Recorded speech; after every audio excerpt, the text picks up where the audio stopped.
안녕하세요. 그린빌 가족 여러분. 오늘 목요일 아침, 오늘도 이렇게 매일 한 말씀으로 또 오늘 하루를 시작하는 모든 분들에게 내가 있어야 할 자리에서 내가 해야 할 일들이 밝히 보여질 수 있는 그러한 은혜가 있기를 간절히 기원합니다.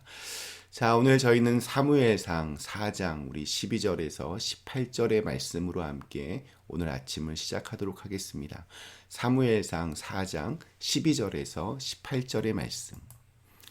당일에 어떤 베냐민 사람이 진영에서 달려나와 자기의 옷을 찢고 자기의 머리에 티끌을 덮어쓰고 실로에 이르니라.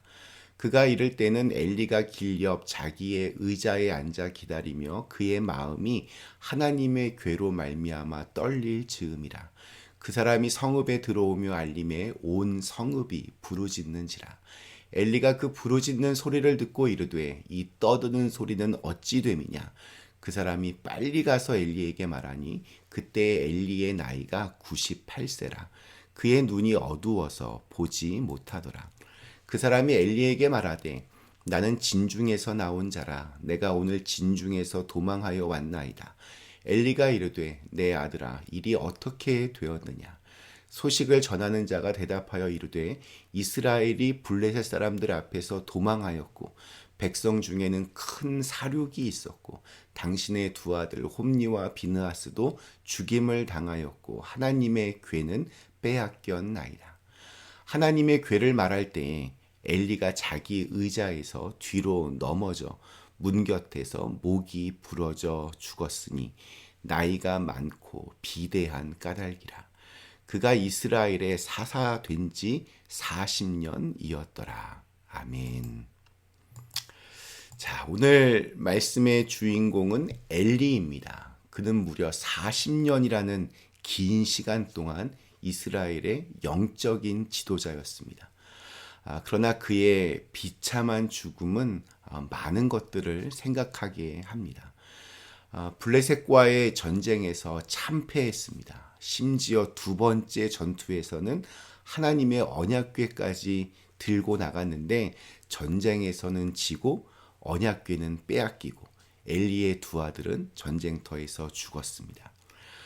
이 소식을 전해 들은 엘리는 의자에 앉아 있다가 그대로 뒤로 자빠져서 목이 부러져 죽었습니다. 우리 마지막 18절 말씀이 이렇게 기록하고 있습니다.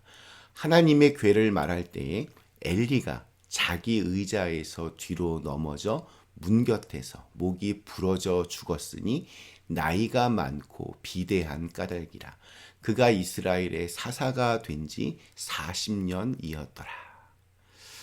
오늘 우리가 이렇게 엘리를 실패한 제사장으로 기억하는 이유가 여기에 다 등장합니다. 우선 그는 자기 의자에서 계속 앉아 있다 죽었습니다. 하나님의 언약궤를 관리하는 책임자가 바로 엘리입니다. 그런데 긴급한 상황이라고 군인들이 그 언약궤를 가지고 전쟁터로 갔습니다. 이스라엘의 가장 거룩한 성물인 하나님의 언약궤가 아비규환의 전쟁터로 옮겨졌다면 지금은 완전히 비상 상황입니다. 또한 비록 망나니 아들들이지만 자신의 두 아들도 지금 전쟁터에 있습니다. 민족의 운명을 건 전쟁이 벌어지고 있습니다. 그렇다면 그가 있어야 할 자리는 편안한 의자 위가 아니라 하나님 앞에서 무릎을 꿇고 기도하는 자리였어야 마땅합니다. 그러나 엘리는 자신의 자리에서 꼼짝하지 않았습니다. 따지고 보면 사무엘상 1장에서 한나와 처음 만났을 때에도 그는 성전 입구 자신의 의자에 앉아 있었습니다. 주구장창 의자에만 앉아 있습니다. 이렇게 내가 늘 머물러 있는 나의 의자가 하나님께 간절히 나가는 것을 방해합니다. 사실 지금의 이 비극적인 상황들은 이미 사무엘상 3장에서 사무엘의 입을 통해 엘리 자신도 알고 있었고 또한 앞으로 어떤 비참한 상황이 일어날지 그도 다 알고 있었습니다. 그러나 그는 아무것도 하지 않고 그저 의자 위에만 앉아 있습니다. 이 나태함, 게으름, 안일함, 이런 것이 그의 가장 큰 죄라는 생각이 듭니다. 사실 매번 절박하게 목숨을 걸고 기도할 수는 없습니다. 그러나 그래야만 하는 순간이 반드시 몇 번은 있습니다. 그때는 그렇게 해야 합니다. 우리 예수님은 바쁜 일과 속에서도 틈나는 대로 습관을 쫓아 기도하셨다고 성경은 우리에게 말해줍니다. 늘 그렇게 기도하셨지만 십자가를 지시기 직전 겟세마네 동산에서의 기도는 평소와는 달랐습니다. 그때는 땀방울이 핏방울처럼 떨어질 만큼 그렇게 간절하게 기도하셨습니다. 예수님께서 마지막까지 십자가에서의 그 사명을 완수하셨던 힘이 바로 이 겟세마네 동산에서의 기도 때문이라고 저는 믿습니다. 엘리는 절박하게 기도해야 할 때를 놓쳤습니다.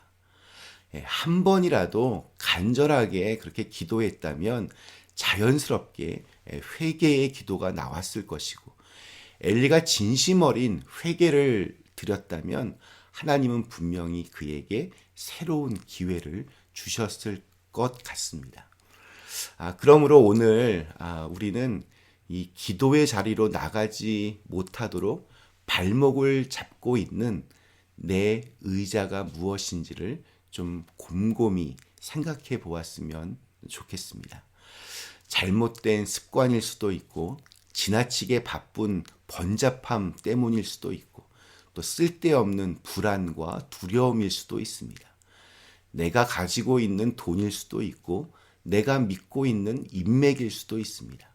나의 쾌락과 만족일 수도 있습니다. 그것이 어떠한 것이든 다 훌훌 털어버리고 하나님 앞 기도의 자리로 나갈 수 있어야 됩니다. 또한 그의 죽음을 묘사하면서 나이가 많고 비대한 까닭이라 라고 하는 이 구절도 아주 의미심장합니다.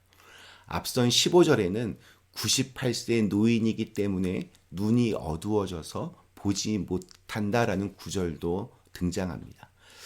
이것은 엘리의 영적인 상태를 아주 적나라하게 보여줍니다.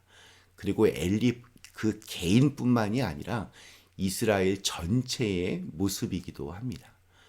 늙어 눈이 보이지 않고 몸이 비대하여 무거웠다는 것은 영적으로는 분별력을 잃어버렸고 또 육적으로는 자신의 배만 부르게 하는 모습이었다라는 것을 의미합니다. 참고로 나이가 든다고 다 그렇게 되는 것은 아닙니다. 바울은 고린도후서 4장 16절에서 이렇게 말합니다. 그러므로 우리가 낙심하지 아니하노니 우리의 겉사람은 낡아지나 우리의 속사람은 날로 새로워지도다. 사람은 태어나면서부터 죽음을 향해 달려갑니다. 나이가 들어가면서 계속해서 이렇게 낡아지는 것은 너무나도 당연합니다. 그러나 영적으로는 더욱더 선명하고 또렷해질 수 있습니다. 제사장을 40년 동안이나 한 것 대단합니다. 그 옛날에 98년을 산 것도 대단합니다. 그러나 그의 인생의 마지막은 찬란하게 빛났던 것이 아니라 존경 어린 어른의 모습이 아니라 가장 비참하고 가장 한심한 모습으로 그렇게 기록이 되어 있습니다. 늘 기도하셨으면 좋겠습니다. 내 인생의 가장 빛나는 순간은 바로 마지막 순간이 될 수 있도록. 오늘 우리에게 주신 하루, 우리 엘리 제사장의 비극적인 최후를 반면 교사 삼아서 내가 있어야 할 자리에서 내가 해야 할 일을 하면서 우리의 한 번뿐인 인생이 해피엔딩을 향해 나갈 수 있게 되기를 간절히 기원합니다. 잠시 함께 기도하시겠습니다. 좋으신 하나님, 오늘 엘리 제사장의 이 비극적인 죽음이 참 많은 것을 생각하게 합니다. 한 번뿐인 우리의 인생이 마지막이 될수록 더욱더 찬란하게 빛날 수 있도록 인도하여 주시옵소서. 그러기 위해서 내가 있어야 할 자리, 그리고 기도의 자리로 나가지 못하도록 내 발목을 잡고 있는 바로 그것을 훌훌 털어버리고 하나님께 온전히 나갈 수 있도록 우리의 삶을 주장하여 주시옵소서. 예수님의 이름으로 간절히 기도드리옵나이다. 아멘.